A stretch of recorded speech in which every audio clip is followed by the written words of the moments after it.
Hello, in this lecture I'm going to talk about the group assignment on gross margin analysis. So this is a group assignment. Remember, one report from each group. This is for week 11. And then remember that the PDF file doesn't save, so you need to create your own file. Either Excel or Word document will be perfect. All I need from your group, again, one submission is here. Those four tables, 1, 2, 3, and 4. And we're going to use numbers to do some calculation. Remember, we're only using period 0 so that we are on the same level. Okay, so in this assignment, we're going to do gross margin analysis for both the All-Star brands and also for our 3 distribution channels. So let's go down here. So for the All-Star brands and also for the 3 distribution channels for the drugstores, groceries, and mass merchandisers. First of all, I want to say that their margins and their gross margin percentage are all different. So that's why we have 4 different separate tables. You can read at the beginning, why are we doing this analysis? Of course, we as managers, we want to know the profitability of our business, and gross margin and gross margin percentage are important measurements and indicators. Here it talks about briefly direct distribution channels and indirect channels, so you can do that. All right.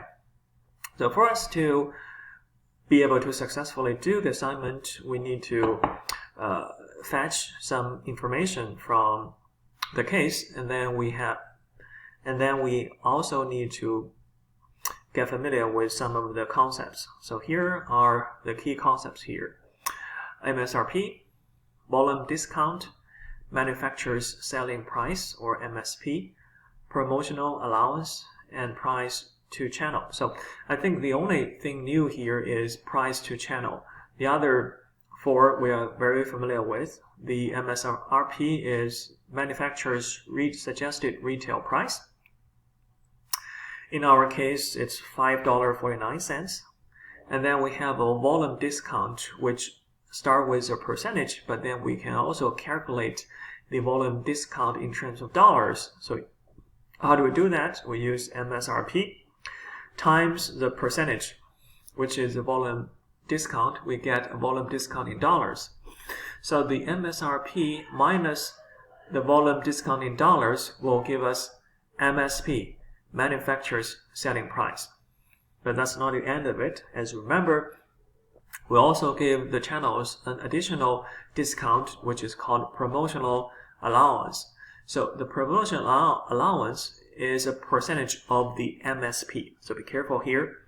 The promotional allowance is a percentage of the MSP. Find out the percentage and then use MSP times the promotional allowance to get the promotional allowance in dollars. And the difference between MSP or MSP subtract minus the promotional allowance, we're going to arrive at price to channel. Okay, so that's some of the concept and the calculation. The only one relatively new is the price to channel concept. So we can get the information from MSRP from the case, volume discount, the percentage from the case, and then calculate what's volume discount. MSRP minus volume discount in dollar give us the MSP. MSP times the promotional allowance as a percentage get us the promotional allowance in dollars. So the difference between MSP and promotional allowance in dollars will get price to channel. So here we have an example. Let's say an MP3 player, long time ago, has an MSRP of $100 and a volume discount of 40%, so $100 times 40% equals $40. So the MSP equals $100 minus $40 equals $60. In addition, the promotional allowance is 10% of MSP. So price to channel equals the MSP, which is 60, minus 60 times 10% equals $54. So we can plug those numbers here. 100, 40, 60, 6, and then 54. So go to the assignment. Again, I only need you to submit these 4 tables. So get the MSRP from the case, calculate the MSP and plug it in here, calculate the price per channel and plug it in here. Get the per unit cost data from the case and also from within the simulation from the reports and the surveys. I think the reports. For example, one way to do it is to get the total cost of goods sold and divide it by the number of units we sold so that we can get the per unit cost. Or you can get the per unit cost directly from the case and from the reports. So the difference between price to channel and margin is, and the difference between the price to channel and the per unit cost is the margin. So price to channel minus per unit cost equals margin. And margin divided by the MSP equals the margin, gross margin percentage. So that's for all Star brands. And then for the 3 different channels, there are a couple of things I want to mention. First of all, their gross margin and gross margin percentage are all different.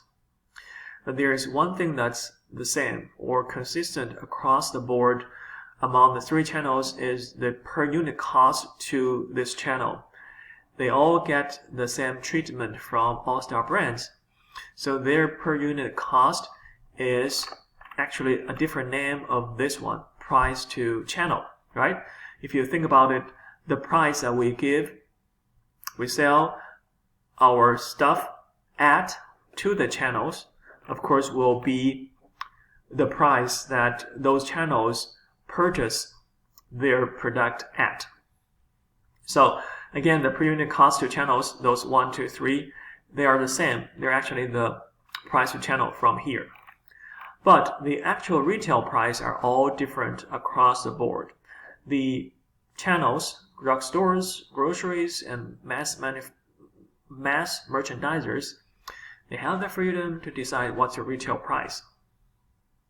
It's as if you walk into a car dealership and then you negotiate to buy a car. You never get the car at the MSRP. You don't want to. You can easily Google and search, find out what's the MSRP of the model that you are interested in, but you have to negotiate. So every customer get roughly the different price. The same thing is if you walk into a different store, dealership, the same car, the same MSRP, but you most likely will get a different price. So the drugstores, the grocery stores, and mass merchandisers have their different actual retail price. Find that out from the case. So the actual retail price, if we use drugstores as an example, find out what the actual retail price is, minus the per unit cost to channels, again, which is the same as price to channel. We're going to get our gross margin, as in dollars. Use the gross margin divided by our actual retail price, we'll get gross margin percentage. The same thing, the same procedure for groceries and for mass merchandisers. So okay, again, create a new file that has 1, 2, 3, 4, those 4 tables, and then you should do it as a group assignment. Good luck, everyone.